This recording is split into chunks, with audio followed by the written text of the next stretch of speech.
hello. Oh, hello. And welcome to the Comic Queens podcast. I'm Alex. And I'm Annie. And today, Alex and I are on a mission. We were sent by Kalisami, so we had to do it.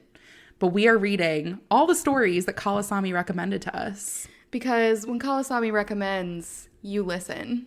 Yeah, we listen and we do judge. But all of them are great, I'm sure. Yes. So today we had our assignments. We had to go through all of our stories. And we had to listen to Kalisami and what she told us to do. And it was kind of pre-assigned to us because I read 3 stories. You read 2.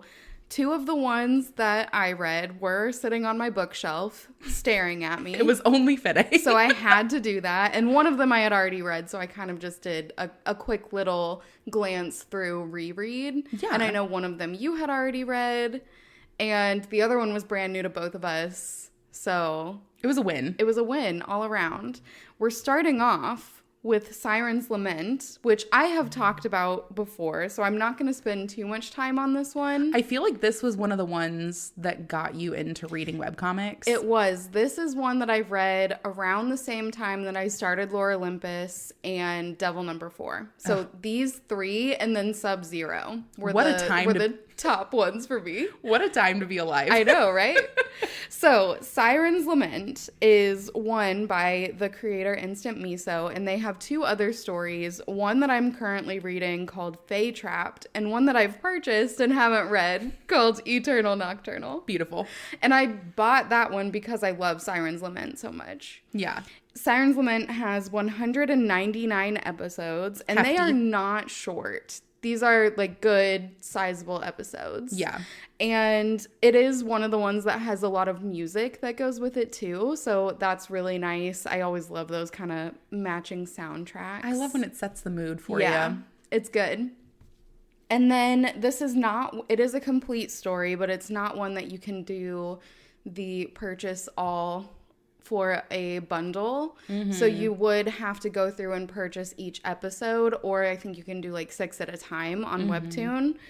Or you can do ads if you are patient and want to go that route. I am not. Yeah, so not us. Not me, but if that's something you can do, I mean, more power to you. Kudos. Yeah.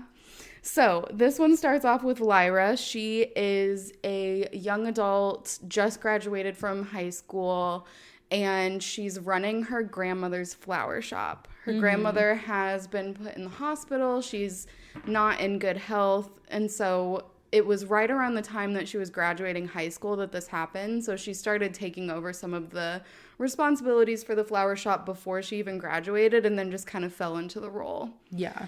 And she is in love with her best friend's older brother, who's also her friend. Like, the 3 of them grew up together. They do a little flashback to middle school. Aww. Where her best friend had a after-school club that she did for lacrosse.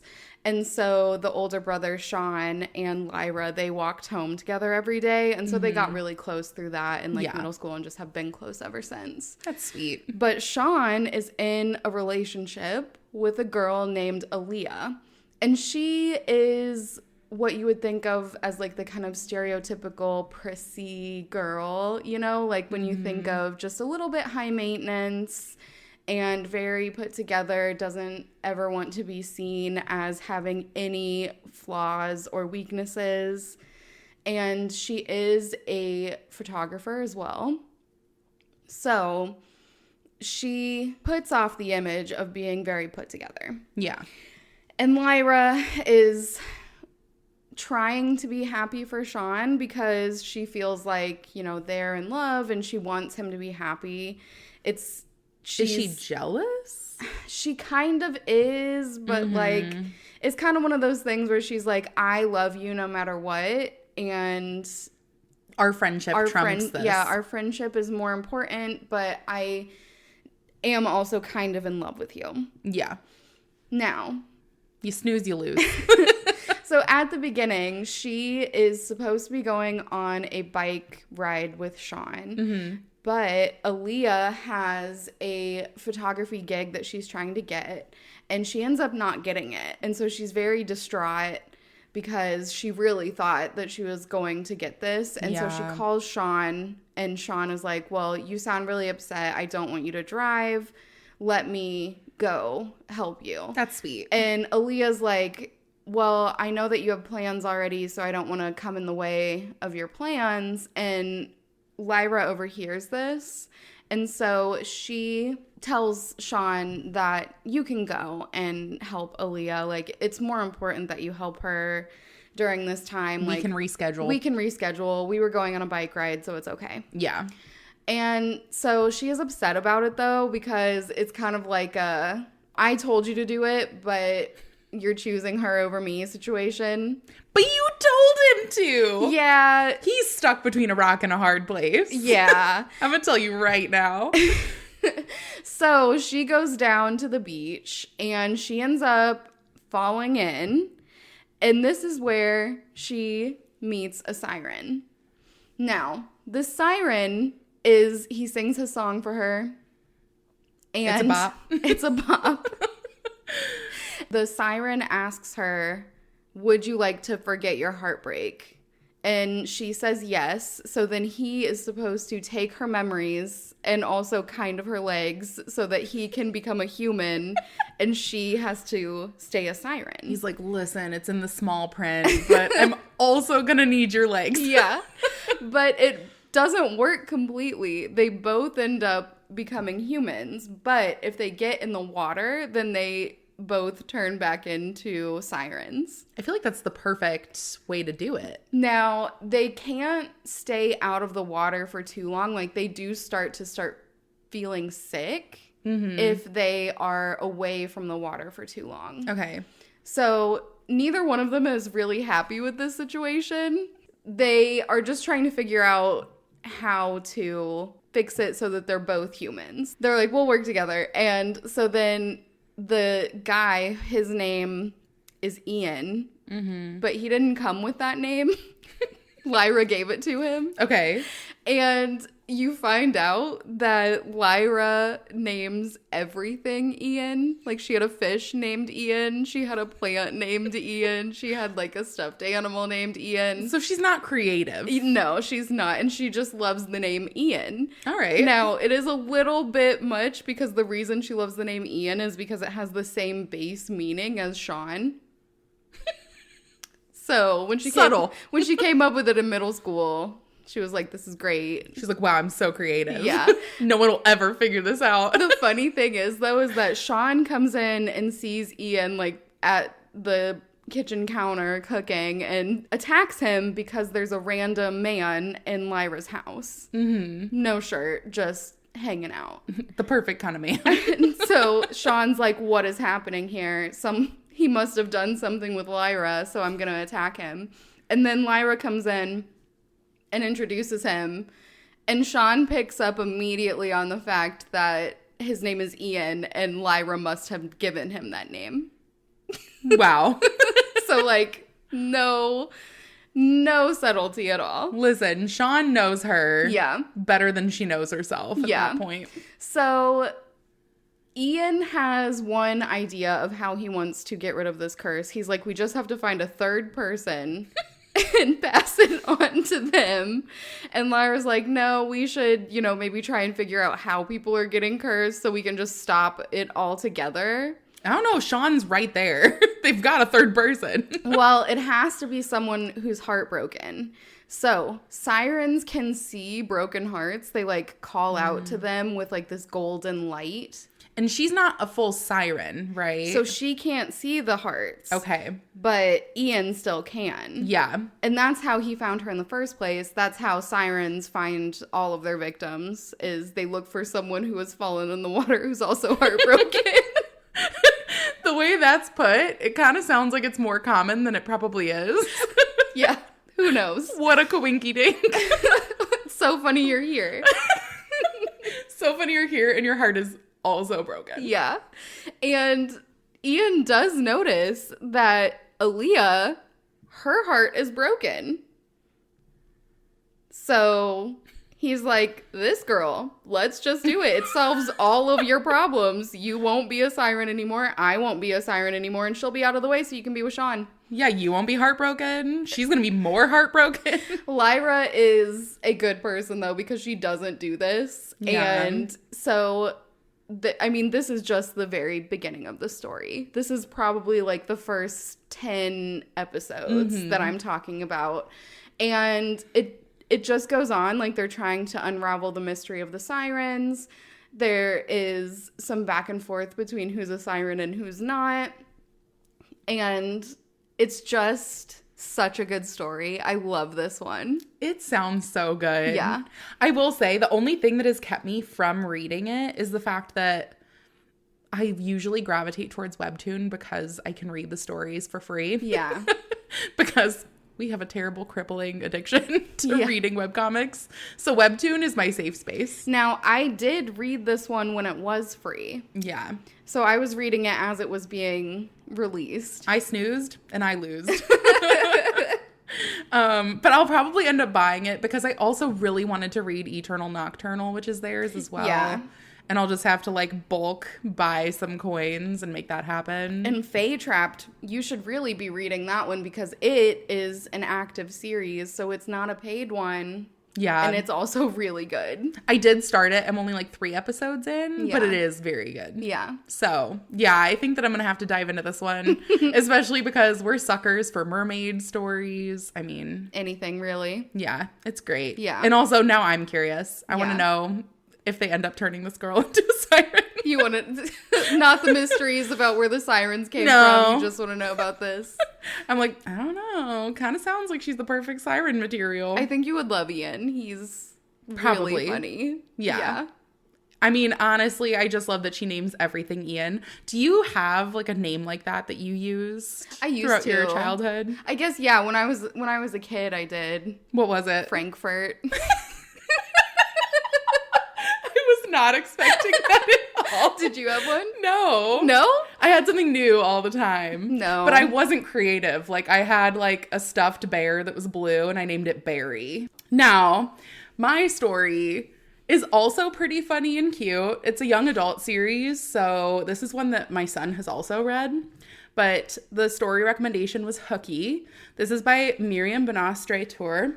And they are also the creator of Marionetta, which is one of my favorite series. I didn't realize that was the same creator. Yeah. And it's also coming in print in October. Are you getting it? Yes. I have to. I've already committed to it in my head, so it's happening. Mentally, the money is gone. Mentally, the money was gone as soon as the announcement was made. Yeah. So it's already a commitment, sorry. But Hooky is on Webtoon still. It is one that you have to pay for or watch the ads. So again, if you have that patience, more power to you. But it is also available in 3 volumes. It's completed at 3, which is not bad at all. That's a pretty good number. Especially considering the fact that this has 244 episodes. So it's a long series. Yeah. I think in total, like in pages, it's over 1,500 pages to read the entire series. So she's pretty hefty. Good on ya. Yeah, good on ya. But this story is super cute. It follows Danny and Dorian. They're a brother and sister who are part of a witch family. And so, you know, like any witch, they have to go to witch school. And as they're on their way to the bus, they have a little bit of a mishap. I think it's Danny ends up tripping on her own broom and then kind of knocking over Dorian. And it's just kind of this terrible trickle effect. Oh, and they drop all of their things and watch the magic bus drive away into the sky. And I don't know if you know this, but since they're witches, they aren't really allowed to know where their school is because it's pretty discreet. So they can't even know themselves? So they don't know how to get there. Oh, okay. I mean, The I bus guess. is supposed to take them there. You're supposed to make it onto the bus. Yeah, I guess as a kid, you don't know those kinds of things. Yeah, not really. So Danny and Dorian are now like, well, shoot, our parents, they are not going to be happy with us. Mm-hmm. We probably shouldn't have been late for the bus. And they're like, you know what? Instead of going to school, we'll just play like the longest game of Hooky ever. And so they're like, who needs school? We'll just find someone else to teach us until we can make it to the school eventually. So they start running through a list in their head.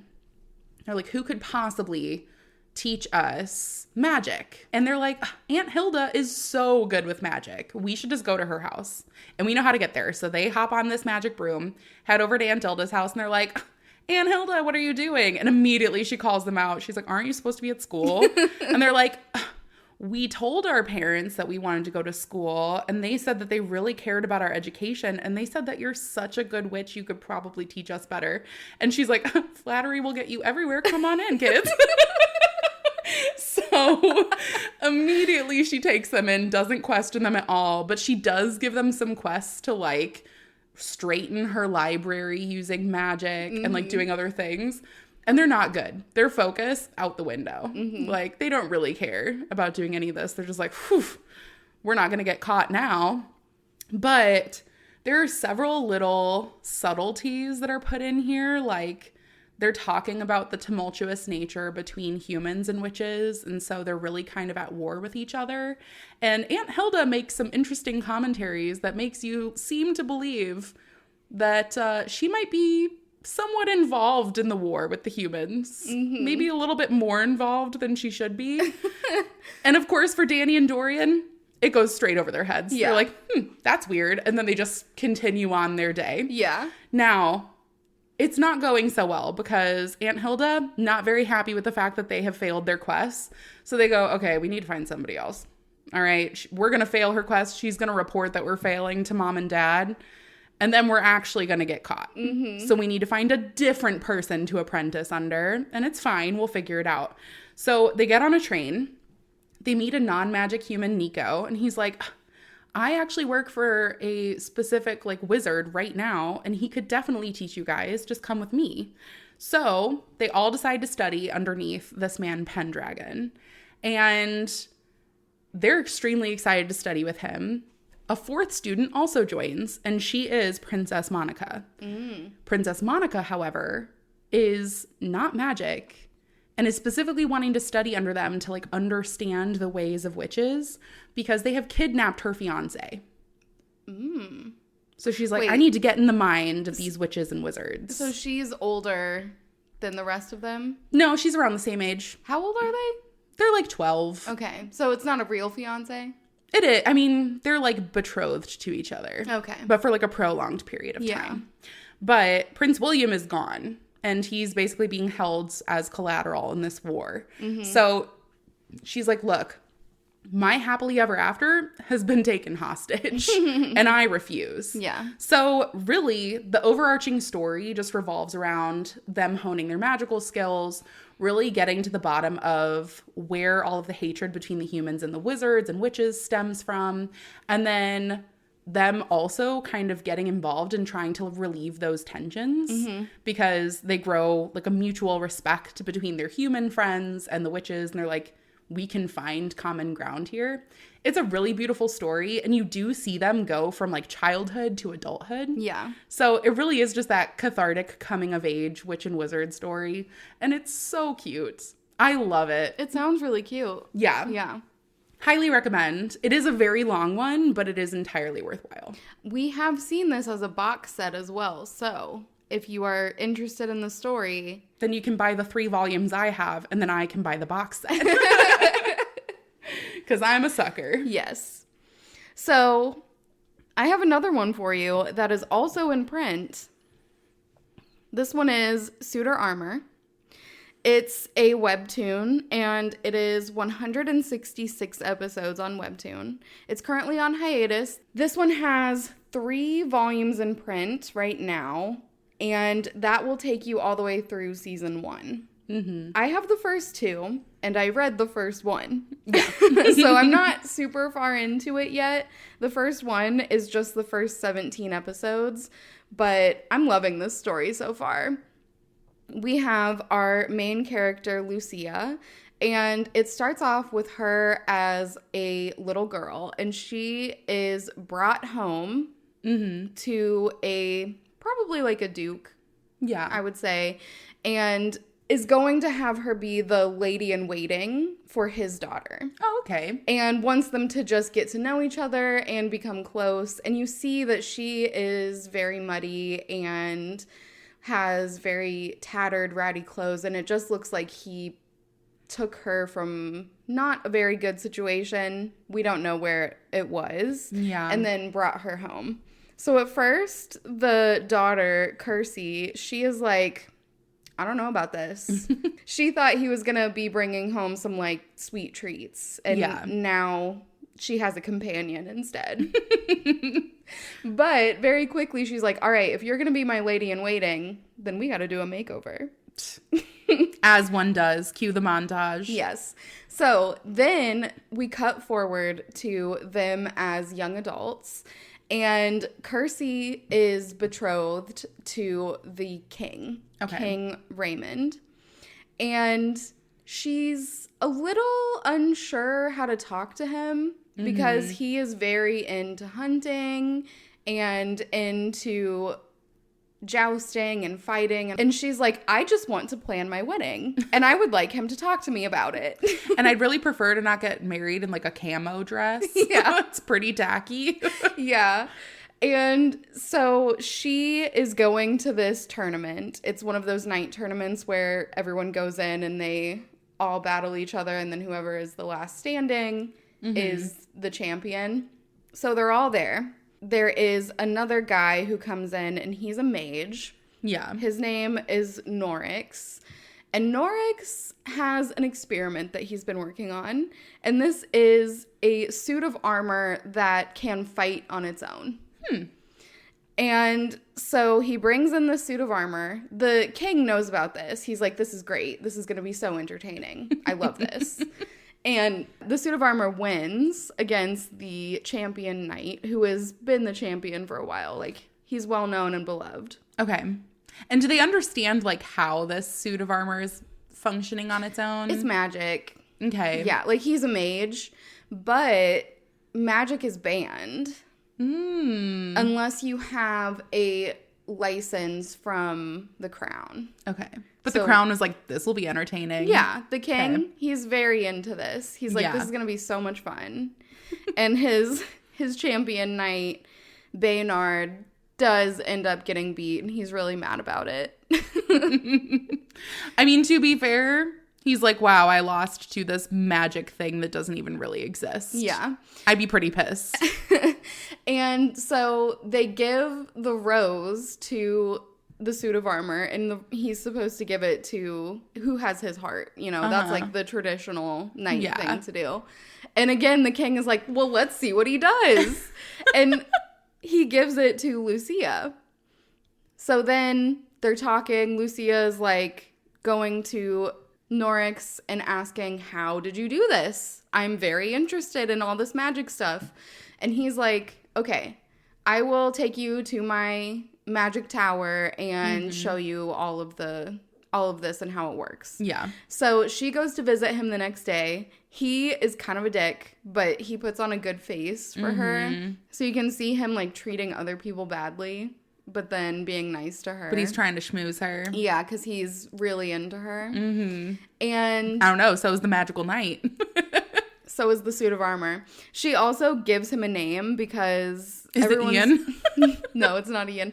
Everyone's calling him it or that because technically it's not living. And so she gives it the name Modeus, which is the hero of a story that Kersey's dad used to tell her when she was little. So then a fairy attacks the castle. And there's a war going on against the fairies, which is why magic is banned. Norix locks Lucia in this tower so that she doesn't go and try and engage with the fairy and get hurt. He's like, this is for your own good. But she's not having it. Now, I am not a damsel in distress. Damn it. She is also a fairy. Oh. A hidden fairy. Okay. She hides her wings every day, and she wears little caps on her ears that hide her pointy ears. That's really funny. And so she wants to meet this fairy. She's like, I need to know what's going on. Like, all fairies can't be evil. Because I'm a fairy and I'm fine. Yeah. So she tries to go and meet this fairy. She ends up getting held hostage by the fairy. And so then they do capture the fairy. And then Kersey comes back and is like, oh my gosh, are you okay? Like, that was so tragic for all of us. It was just so scary. And the king is like, all right, I'm putting extra guards on you, Kersey, because who knows if that was the only fairy that got in. And I want you to be safe. And Kersey's like, well, you have to give extra guards to Lucia, too, because that's my girl. Yeah. And Lucia's like, no, you don't need to do that. It's fine. Like, I'm not important enough to have my own guards. That's just crazy. And Raymond is like, I don't have the extra guards to spare. And so they decide that the suit of armor, a.k.a. Modeus, is going to be her personal guard. And he loves this. And he loves it. So she does end up going on a walk with him. They have a little picnic. She tries to feed him, and you just hear the food go plunk into his stomach because there's nothing there. Aww. Because he is a suit of armor. Beautiful. And it ends with her and Modeus running into Baynard and his squire, Paris. And Paris is also his partner.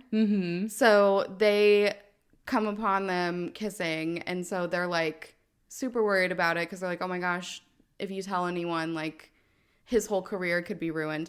Baynard's not worried. He's like, I want everyone to know. But Paris is like, I don't want to ruin his career. He's worked so hard to become a knight. Yeah. And Lucia's like, I would never tell. Like, that's fine. And then they have this really cute little thing where Baynard is like, all right, I'm challenging you, Modeus, again, because you beat me, but we have to fight again. I'm challenging you to a duel right here, right now. And Paris is like, you're still injured from before. This is not cool. So they end up fighting with sticks, and you just see Lucia and Paris sitting on the side, like, they're just looking like, can you believe these guys? And Baynard and Modeus are fighting, like, more play fighting than anything. And I just hope that the four of them become, like, a little group of friends. I think it would be super cute because I love Paris and Sir Baynard, and I mean, Lucia is just adorable. And Modeus can only say yes and no, and Lucia right now. He's not got a huge role yet, but I know that he will in the future. And there is a bonus comic in the first one that shows how Sir Baynard and Paris met, and it's so cute. I love it. Aww. I'm so glad you started this one. You've been wanting to read it for forever. Yeah. It was the nudge you needed. Thank you, Kalisami. Thank you. Well, the last one that I read for today was the recommendation Raíces del Corazón, which also translates to Roots of the Heart. So this is available in multiple different languages in different regions for Webtoon. But Roots of the Heart is on Webtoon. It's currently end of season 2 with 112 episodes. So I will say season 2, a lot heftier. It's like 40 episodes for season 1. And then everything else is season 2. So there's a lot that really happens in there. But this is more like a young adult drama series. It follows Will, who is an 18-year-old who is really excited to finish his senior year of high school and feels like kind of a hotshot. He's like, this is my time to do whatever I want. And unfortunately, he's victim to his mom needing to move, and they move to the countryside away from all of his friends, everything he would consider exciting that's been like on his list of to-dos. And now he lives in the middle of nowhere, knowing nobody, doesn't really have like anything he wants to do or even knows what to do. And really, he kind of doesn't take the high road about it. He's kind of a jerk. He's like, how many hours home? Maybe I'll just take a random train and go back because this isn't my home. I don't live here. Like, it sucks for him because he was literally going to finish his high school career. Yeah. He had like one more year, and it just so happened that he couldn't stay. But you as the reader learn that the reason they all moved is because his mom has recently gone through a separation with his dad, and she was kind of like house hopping with a bunch of friends and family. And when her grandmother passed away, she willed this house to her. So she's like, this is where I can afford to stay with the family. We're going to move to the country now. So their hands were pretty tied, but you can tell that the mom doesn't want the kids to like worry about money or like worry about anything else. So she keeps a lot close to the chest. Now, while Will is not very willing to move, his little sister Alina, who's only a few years younger, she is thriving. She's like, this is the best thing ever. I'm going to take all these pictures. Look at that sunset. Oh my gosh. And immediately they run into some of the people living there. And she makes the fastest friends with this boy named Ian. She's like, we are going to be so close. You have no idea. We're in the same grade. New besties. And Will is definitely jealous at how quickly his sister can make friends with people. He's like, I don't know how you do that. I trust no one and I don't like anybody. And Will's mom urges him. She's like, you take Alina and her new friend Ian and you guys can run to the store for me. And Ian's like, oh, well, my friend Bonnie should come. She's your age, Will. Like, she'll be in your class. So Will immediately hates Bonnie. She is super loud and bubbly. She loves the country. He also meets her the first time because her chickens came on their property. And he's terrified of chickens. So she's like, oh, sorry, tee-hee. And she loves her chickens and thinks they're perfect and adorable. And he's like, these are monsters. Bonnie is very set and makes it like very clear early on. She's like, Will looks like he's just kind of giving his little sister a hard time. So I'll make sure that I make friends with Will and I'll make him like it here so that, one, he has friends, and two, so that he kind of gets off his little sister's back a little bit because she's going to do great here. Will, very annoyed by them. He takes them to the store and they're all super loud and bubbly and laughing, and he refuses to get along with it to the point that he leaves them at the store and drives home without them. And the mom is pissed. Yeah. She's like, you had to choose this way to have like a temper tantrum. Like, what the heck? You left your little sister. You left your little sister. We just moved here like this week. She's not going to know how to get home. And fortunately, like her new friends find a way to get her back home. Yeah. But the mom, not impressed. Now, Bonnie has decided, she goes, I'm going to get all of my friends to befriend Will because he needs to have as many friends as possible. And if he's gonna find a way to love it here, then we just have to show him how great it is to be here. And what better way than to force friendships? So Bonnie's like, this is my friend Lucy. Lucy immediately hates Will, so we're off to a great start. And you have Nico, who is Ian's friend. And so they're all trying to hang out as like a group with Will's little sister. He's like, great, this isn't cramping my style at all. And his negative attitude, not really a great setup for getting caught up and liking where he's at. Yeah. So Bonnie makes him promise. She goes, give me 2 weeks. We'll take you. We'll go do a bunch of fun things. And if you don't love it here by the end of those 2 weeks, then I'll let you go and take your train back to Santiago, Chile. And you're good to go. Wait, who said that? Bonnie. So Bonnie, not his mother, is giving him permission to leave. He was going to leave on his own anyways. She's Yeah. like, look, I'm not going to stop you. If that's what you're going to do, it's what you're going to do. But you have to give it 2 weeks. Yeah. So, yeah, his mom has no idea that he's being kind of a butt about it all. Yeah. But Will agrees, mostly because he does not like to back down from a challenge, and it sounded like a challenge. So immediately she's like, come help me tend to all the farm animals. This entire scene, I was like, look at those adorable cows. Look at those cute ass chickens. And immediately Will is looking at all of them and they look like evil the way that he's seeing them. And so I loved it because every time Bonnie is like, look at this chicken, they're little chibis. And every time he looks, it has like this death glare in its eyes. I need to look this up. It's very funny. But Will does help her do this, and she's like laughing at him. He gets hurt, like he doesn't know how to pick up all the stuff, and she's just laughing in his face. She's like, this is part of it. It's fine. That's part of the charm, is it being difficult. And so then he ends up like spraining his ankle, and she's like, guess you can't go to Chile with a, sprained ankle. Sorry. Wow. Yeah, that sucks. But after a few more trips out, they go to like Nico's family's restaurant. They go to this like swimming hole, and he is having a bunch of fun. But unfortunately, he overhears a bunch of the friends talking. They're like, thank God he's not being an asshole anymore, and like talking behind his back. And you find out that that's really how his friends were back home too. A lot of them used him because his dad was really well off. And so they weren't genuine friends. They just kind of wanted to see what they could get out of the friendship. Yeah. So he immediately blows all of them off. And he tries to befriend someone else at school who very obviously hates Bonnie, thinking like, I'll just go polar opposite. If I can't be friends with Bonnie because she's tricking me, then I'm going to be friends with Rebecca. And Rebecca is a bitch. Like, in no uncertain terms. She sits there, and the reason she doesn't like Bonnie is because Bonnie was best friends with her boyfriend. And Bonnie and her boyfriend had gone on like a trip to go and deliver something on horseback. And there was a landslide and her boyfriend died. And she blames Bonnie. Yeah. For the natural disaster that killed her boyfriend.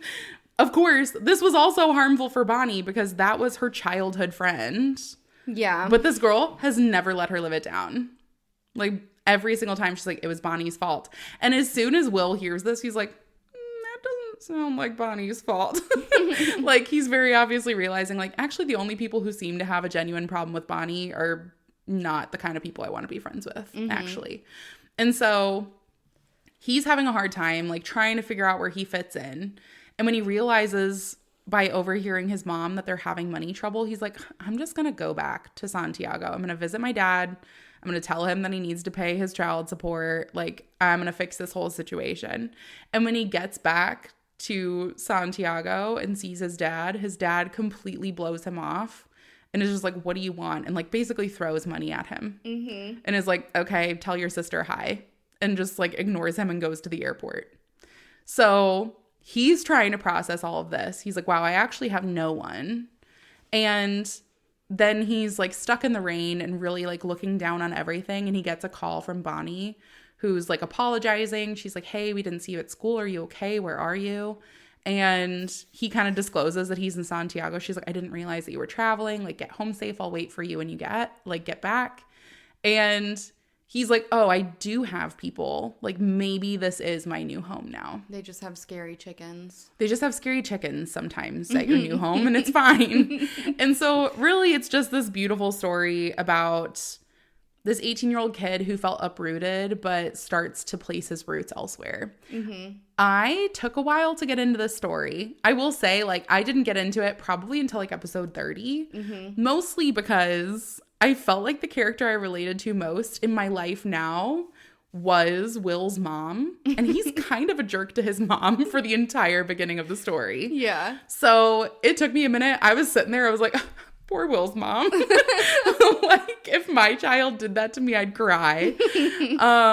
But I think that they did a really good job at like portraying where he's at in his head and really kind of forming those relationships, like showing why things were so difficult for him. But I know for a fact that this story is going to be one that I start reading week over week once it's coming back for season 3, because it's really cute. And I love the farm animals. Oh my gosh. It was built for me. I'm glad that you ended up liking it. I know it took you a little longer to get into, so. I know. It is really cute. I think if I got this one when I was also a teenager and like going through all of those different changes, because I moved around middle school. Yeah. And I think it's kind of that one where you feel like you can relate to it. But again, with where I'm at in my life right now, I was like, oh, she's got a baby and she's also got this like almost high schooler and then an actual high schooler. And I was like, yeah, no, that's a lot closer to where I'm at right now. Yeah. So it was hard to see her being bullied by her children. That is fair. Okay, so we have one more for you today. Okay. This is Freaking Romance. And there are 3 print volumes. Amazing. Out right now. The 4th one comes out on October 6th, and I will be buying it because I loved the story. Amazing. This is the same creator as Death Rescheduled, which if you go to try and find Death Rescheduled, it is renamed Life Refunded, and they had to rename it because on social media, different social media platforms, shadow ban the word death, And so this creator was not able to get a lot of traction with the title Death Rescheduled. That's sad because I really like the original title. I know. The cover picture still says Death Rescheduled, but the name, if you want to search for it, is now Life Refunded. If you still search Death Rescheduled, can you find it or no? No, you can't. So I ended up going to Freaking Romance, clicking on the creator, and then going in and seeing the changed name. Wow, I had no idea. Yeah. And that was a series that I had read at least the beginning of. Yeah. I have that one on my Save subscriptions. So it's one that I planned on reading. I love this one too. So I'm thinking that I will definitely be reading that one as well. Oh my gosh. Because Freaking Romance is so good. Yeah. So we start off with our main character. Her name is Xylith, and she is 18. She has just graduated high school, and her dad immediately kicks her out of the house. Now, the reason he did this is because she wants to take a year off and not go to college right away because she wants to enter a contest to make a webtoon. And the winner of this contest will get a lot of money. Yeah. And so she was trying to do this. The theme is just romance. It just has to be a romance story. And her dad was like, absolutely not. You need to go to one of these schools that I have already decided and have a medical career, pretty much. And so she decided not to do that. And so she got kicked out. And you know what? Good for her.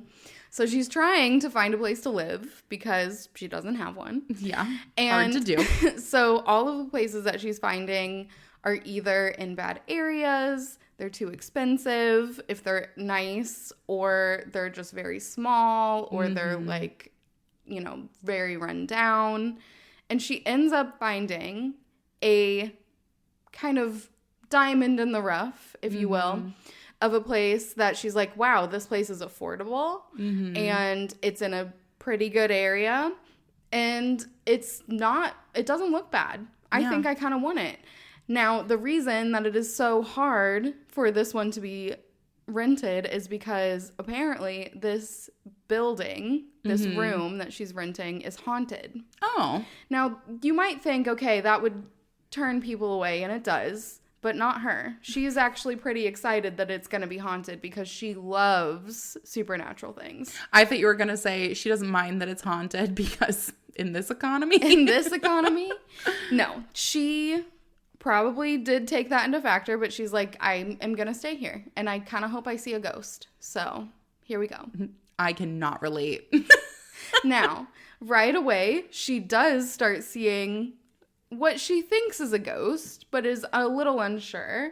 And it's a man, and he is got like glowing eyes and bright hair, and he just kind of looks a little ethereal and also a little like a K-pop idol. Kind of sounds like a ghost. Because he is a K-pop idol.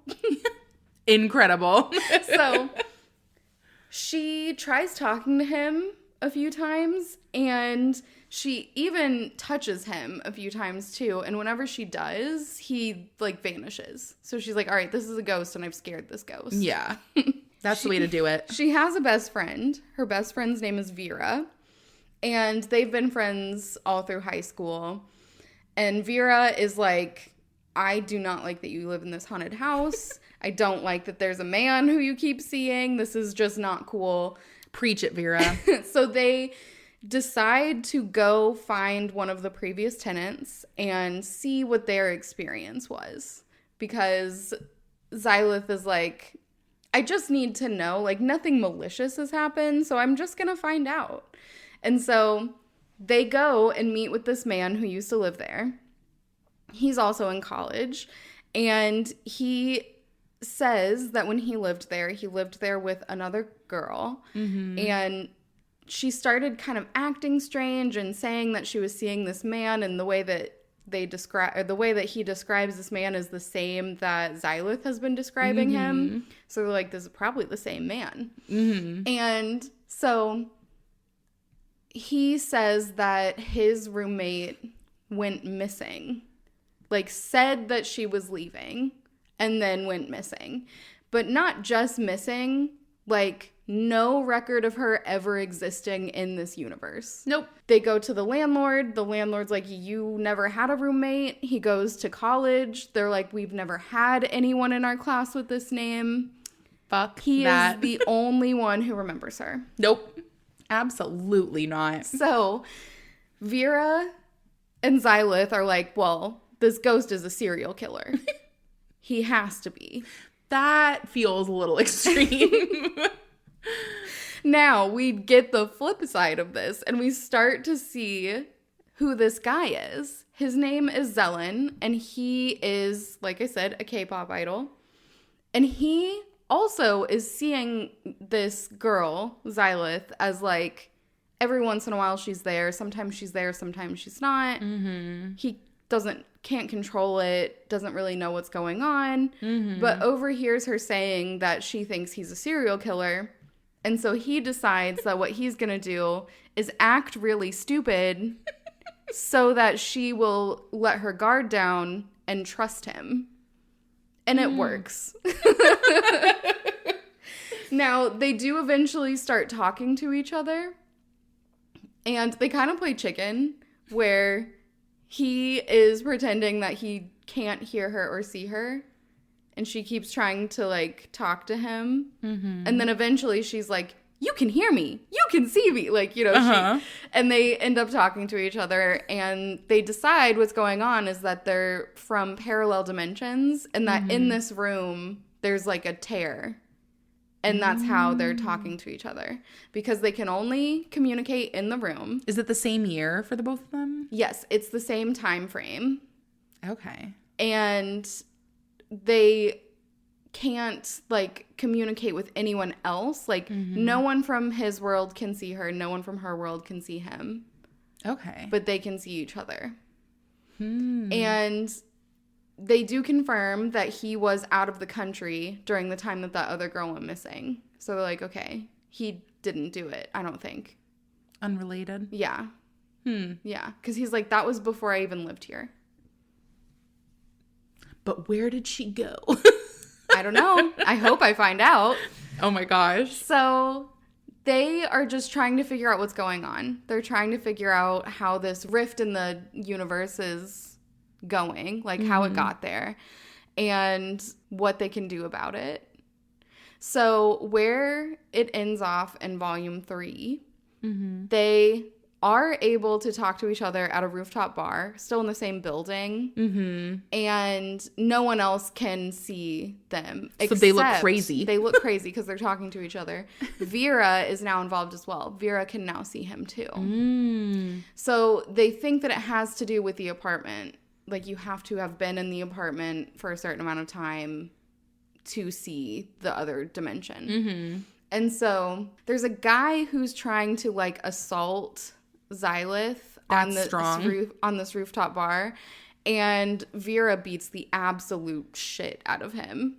Fuck yes. Yeah. And so they're trying to figure out what's going on. They still look crazy because they're just, like, falling, and it looks like he's talking to no one and just fell. And wait, so the guy who tried to assault her was from the other dimension? No, the guy who tried to assault her was from her dimension, but Zelen from his dimension, everyone's looking at him and being like, is this man just on drugs? Like, he's talking to himself, he's falling over, like, what's going on? Probably not a great look for his K-pop idol career. He also, so they're trying, another thing that they're trying to do is Zelen is trying to help her with, I've glossed over a bunch of stuff because there's a lot that happens, but Zelen is trying to help Xylith with her webcomic and, like, to learn about romance, because she tells him that she doesn't know anything about romance and love because her dad is awful. Her dad ends up taking her money from her because they had a joint bank account, and he took it all so that she would have to apply for college, and then he gave her, like, 1 month's rent. So he's a horrible, manipulative piece of shit. You find out. So Zelen is like, all right, you have to go and talk to the person who you like, you know, whatever. And Xylith dares him to go up to a random stranger and kiss them. And it is the main character from Death Rescheduled that he ends up going and kissing. I love that. And so where it ends is she is falling off a building. Oh. Yeah, after this fight. Okay. So it ends on a cliffhanger, quite literally. More like a building hanger, but it's fine. More like a building hanger. But I need to know what's going on. This is a paid one as well. And since I'm already buying the physical copies, I'm not going to use the coins to buy them online. So I am waiting until October to find out what happens. I'm going to be on this cliff for a while. Yeah, just free falling over here. I'm excited for you. It's such a good story. I loved all three of mine. As expected, all of the Kalisami recommendations were great. Yes, thank you for the recommendations. Thank you, Kalisami. And if you did not hear us talk with Kalisami in our previous episode, then you'll definitely want to make sure that you listen to that interview. But thank you so much for joining us, and we're looking forward to talking to you all on the next one. Goodbye. Bye.